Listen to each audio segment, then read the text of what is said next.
Godzilla! Hurrah. I got him from Loot Crate, so a few years ago, so I felt he needed to be in this video. Yeah, so we did a Godzilla Marathon, in honor of the, Godzilla versus King Kong, or is it the other way around? That's coming out in the not too distant future. It looks really cool. I will link, Godzilla versus Bambi. Trust me, you gotta watch it. It'll be in the description. Yeah. So this first one, was directed by the same guy who directed Rogue One. It is really well directed. The sound design is really well done. Like, it's very evocative. There are some scenes that are questionable. Like, I mean, all of these. Just, honestly, after watching Chernobyl, it's like, wait, I don't think that's the way radiation works. Like, in the second one of these, there's,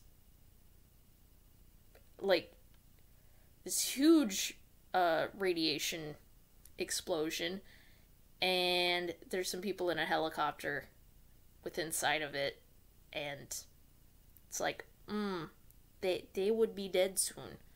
But no, some of them are in the new movie, so it's like, wait, what now? Anyways, the other thing that's a little distracting for this movie is, what's his name? Quicksilver? And Scarlet Witch are, married in this movie, and the actors from Avengers. I know Avengers came out a year after this movie, but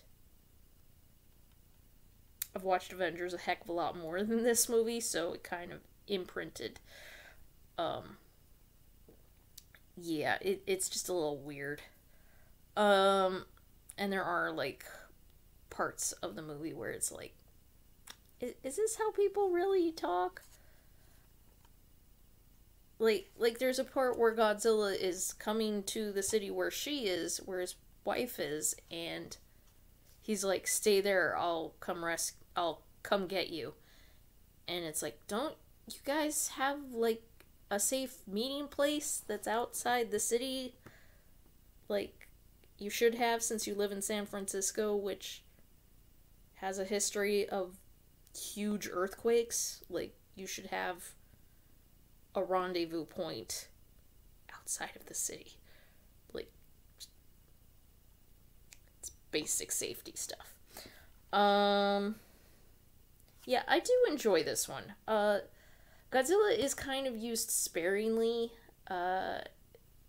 It's kind of along the lines of Jaws. Oh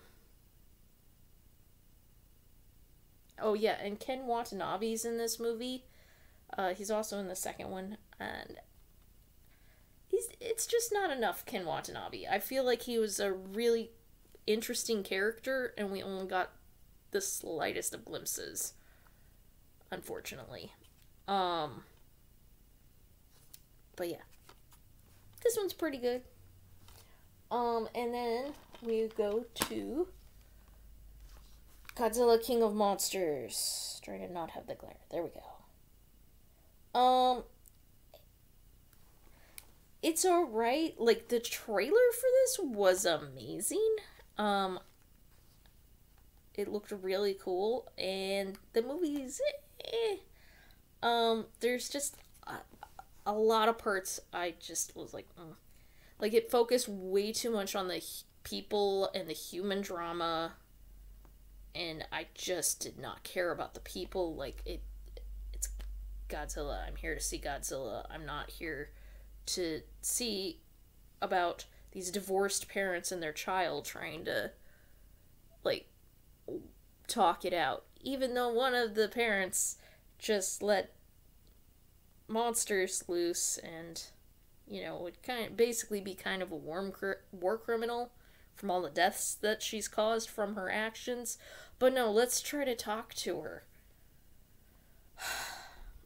Yeah, it's a little problematic, to say the least. They also kill a bunch of characters just kind of willy-nilly. Yeah, like, there's, the lady from The Shape of Water, I don't remember her name off the top of my head.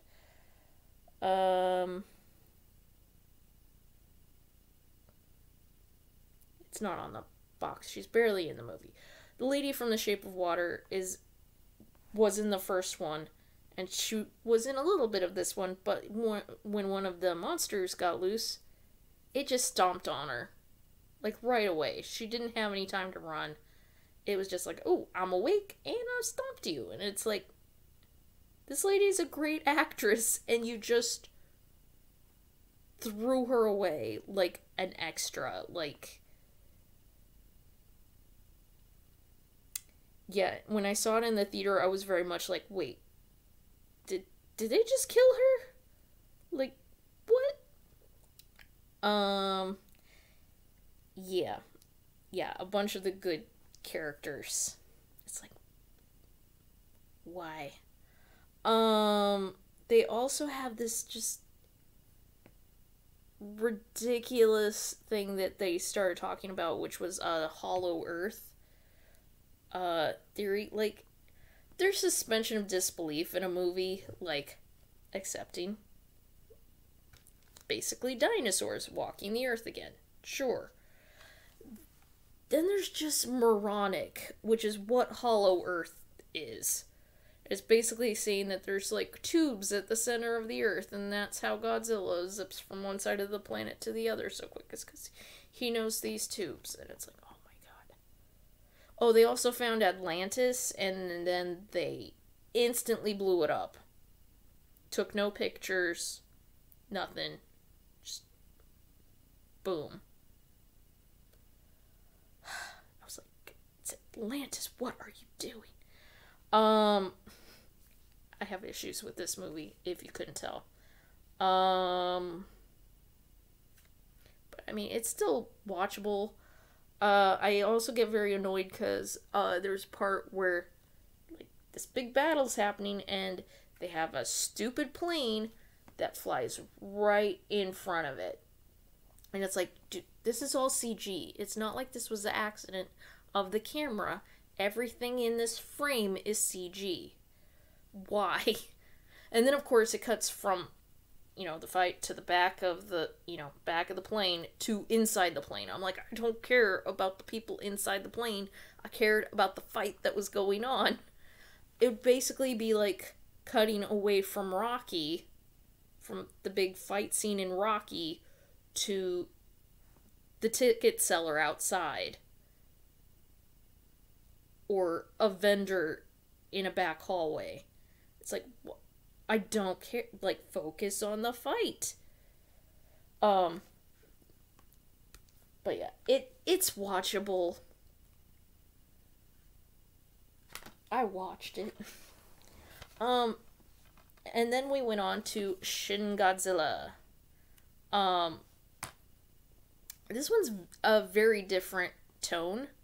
It's really about, like, the people, actually. Like, Godzilla's just a force of nature, and this is basically about, how the government, handles this force of nature, accident of nature, whatever, destroying everything. It was, the people who made this were inspired by, the accident at Fukushima, and how the politicians reacted to that. But with a Godzilla lens. We did watch the dubbed version, and the voice actors are kind of cheesy. Also, when they dubbed it, the sound design was not good. Like, they clearly did not put a lot of effort into that. for the dubbed. Because it'd be like a crowded office and you'd only hear one person talking. No, like, paper shuffling or anything anywhere in this office with 20 people. It's like, there'd be a little bit of noise. But yeah, I know that's more nitpicky. I did find a YouTube video that actually compared this movie to how America has handled the coronavirus. So I will link that in the description as well. It is chock full of spoilers. Just FYI. Is it on the back? It's not well imaged. The design for Godzilla is, I mean, it's kind of in a silhouette on the back. For most of the movie, it doesn't look like this. Like, it kind of mutates throughout until it gets more to its classic form. But yeah, it was really an interesting design choice. And the first time I watched it, I was too distracted by that and couldn't really get past it. It's only on later viewings that I was like, okay, that's why they did that. But yeah, this one was made by the Toho studio, who were the ones who made the original Godzilla movies, all the old ones. So it's very much closer to that sensibility, I feel. And it was kind of more of an independent film.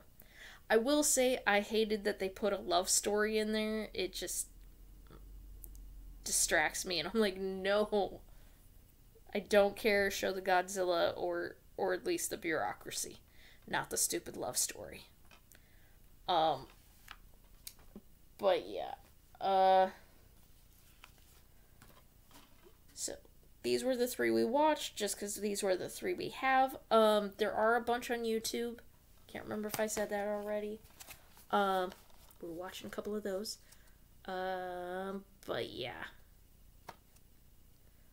I'm probably gonna do a little marathon of King Kong movies here soon. So there will be a video of that in the not too distant future. Alright. We'll see you later. Happy viewings. Bye.